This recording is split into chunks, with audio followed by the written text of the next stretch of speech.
Good morning. Good morning. So as Chris knows, this is a very special opportunity for me. I have a very long-standing love and relationship for all things Verizon. And Chris has actually been with us a number of times, so I'm very honored to be able to have this conversation with you. Always a pleasure. All right, so we're going to jump right in. In the world of cybersecurity right now, eyes are all on the November election. Media reports are talking about how the bad actors are going to infiltrate, are going to have an impact. From your perspective, how real is that threat? And what do we have to be concerned about? And frankly, what can we do? Yeah, so I think it's a very real threat, if not a near certainty, that there will be influence. I think we're already seeing that just based on the threat research that our team does today, we see influence campaigns already happening. And I think there's a couple of different ways that we ultimately see this play out. One is through things like misinformation and disinformation campaigns. So you affect what people are thinking in order to affect potentially how people will cast their ballot. Then the other concern is around the actual integrity and security of the actual voting infrastructure. What a lot of people often are surprised to understand is that much of that voting infrastructure in the United States is very decentralized. You know, I'm in New York. The way that our systems work may be very different than they are in other places throughout the country. And that creates both an opportunity and a challenge in the sense of if it's all very different, in many cases that makes it somewhat harder to say we've uniformly applied security to it. At the same time, it also potentially adds the benefit of if it's all different, it makes it more challenging for a threat actor to be able to say, I'm going to target all of it because it's not necessarily all uniform. But again, there's a lot of pros and cons with it, and I think we're going to continue to see attacks both on the infrastructure and actual voting systems themselves, as well as it relates to the information or misinformation and disinformation campaigns. So last month, Verizon issued its 17th edition of the Data Breach Investigation Report, otherwise known as DBIR. Right. I was looking through the report, and the thing that actually shocked me the most is, despite the fact that Gen AI, clearly the hottest topic in tech these days, media reports are always speculating that it's playing a role, but in fact, the report found that it really hasn't had a profound impact. First of all, did that surprise you? And what do you see in terms of the future impact of Gen AI on the issue of cybersecurity? Yeah, so I would say that surprised us a bit, and we actually had a lot of debate when we put the report together. Every year, we really base it on the evidence and what it is that we actually see happening out in the landscape. And when we put the report together, we generally only talk about things that we see as being meaningful and impactful. And we said, well, interestingly, when we look at the data, we see lots of people talking about Gen AI everywhere, and everyone here has probably used it. But in terms of actually being used to launch attacks, scale attacks, we're not actually seeing that happen in a meaningful way, which again, it did surprise us. And actually in the report, we put a chart that shows how often we see people generally talking about Gen AI, and that was literally almost off the chart high. But then actual association with threat actor usage and attacks kind of hovered across the bottom almost near zero. And I think the reality that we came to is this is a concern, and I think it will continue to scale. It will move up from zero. But what we see right now is that the threat actors are largely finding their existing and traditional methods continue to be extraordinarily successful. And generally speaking, they drive to change when something they do no longer works. A new defense blocks them, they have to innovate and evolve. And right now, I think just like everyone's general experiences with Gen AI today, sometimes it provides great results, sometimes it provides very erroneous or incorrect results. And so a lot of times if you're looking at it from a threat actor perspective, they've got some of what they do now down to kind of almost like an operational science. They go through the motions and they know how to go from one attack to the next. And so they're not necessarily seeing as much efficiency gain. But I do think it's something that we have to watch for the future as it improves, just like it improves for us in terms of productivity. I think we're going to continue to see that threat actors will take interest in ways that they can scale it. The one exception I might say is around nation-state threat actors. Mm-hmm. They're the ones where I feel like we're probably going to see this being used earlier, sooner, faster because of the ability for them to actually invest in the infrastructure to build and train some of their own large language models to be leveraged like that. So what is the answer to that? Obviously, Verizon Business, you consult with tremendous organizations, many of the organizations speaking today, Sure. Public, private sector. So what's the answer to that? What is the counsel that you give to your customers, to your clients, in terms of how to be prepared for those ongoing and emerging trends? Sure.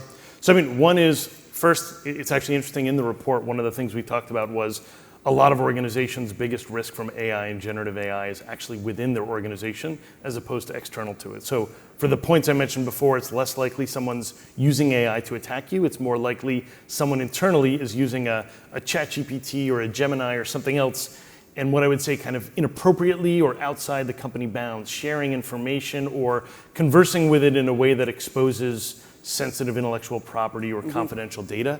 And so the first thing that we typically are recommending is some kind of really rigid or rigorous AI governance model to say, look, how is it that you're going to adopt and promote proper usage of it? Because the challenge we see is if you're not promoting an acceptable way, people will generally find an unacceptable way to get it done because they see it makes their job more efficient or it makes them more productive. So that AI governance model is an important way of addressing kind of that big internal risk.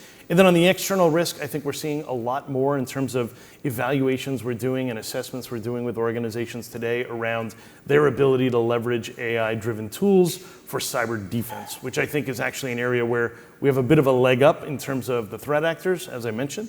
And so I think we're actually going to see continued improvements there where we're going to be able to leverage it to scale our security operations centers, our monitoring, our ability to analyze and crunch big data, and also look at things like threat intelligence. Yeah. So Gen AI, definitely a future threat, but the landscape is changing. As you mentioned, the bad actors will innovate, will try new things. What were some of the major trends that you saw coming out of this year's report that you see that are different and unique, haven't happened before? Yeah, so I would say one of the big things and probably most surprising was around things like exploitation of vulnerabilities. The concept of exploiting a vulnerability is obviously nothing new, but the rise that we saw, it was a threefold increase year on year, which it was actually, to us, was a very substantial increase. And so the big thing that we kind of took away from that was when we look at the vulnerabilities that were being exploited and the time it takes most organizations to address it, it was very elongated. So for example, if we looked at 55 days after a vulnerability has been known to the public, most organizations only had about half of them patched, which is obviously very concerning. Compare that to how quickly the threat actors are getting out there and scanning to find those vulnerabilities so they could exploit them. We found that was typically around 5 days. So compare 5 days, they're out there looking for it. 55 days, we only have half the problem patched.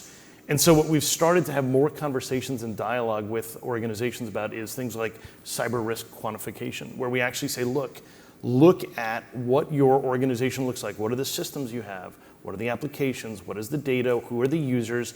And then how do you actually tag and quantify the risk associated with all of those? So when a new vulnerability comes out, you can actually assess and understand what the risk is. One, to say, how do you prioritize it? Because for a lot of organizations, nobody has, as far as I know, nobody has unlimited budget or unlimited resources. And the only way you're going to accelerate time is generally putting more resources or more money into the problem or better technology. And so we said, look, then it comes down to prioritizing. How do we ensure that the ones that actually create the biggest risk are addressed first, as opposed to just saying they all generally fall in this bucket and we'll get to it when we get to it? It might turn out the last one you get to should have been the first one you addressed. And so that's the kind of conversation. Then also that's helping to drive more of a mature conversation in the C-suite around things like preparation and budget. So for example, if the C-suite is having challenges or the CISO is having challenges getting budget to address some of the concerns, being able to actually tie a dollar figure to the risk. Hey, if this happens, this is what it might cost us. Because most of the C-suite and the board, they're really talking that language of risk. What's going to happen if we don't do this? So in addition to being surprised that Gen AI isn't having the impact, I would say the other finding that really surprised me was that people still are. Despite the awareness, despite the education, I think the number was 68% of the attacks were due to human error. Did that surprise you? And what can you do to address what is purely human error resulting in these type of attacks? Yeah, that's a great point. And I'd say it probably stopped surprising me, and I don't know if that's a pessimistic view because I've been reviewing the data now for 17 years. I promise it wasn't me. The human element has been a challenge all of those 17 years, and I expect it to continue to be. It's coming down, but albeit it's coming down slowly. And so I think a key thing continues to be education and awareness, because what we find is people don't hear the message often enough.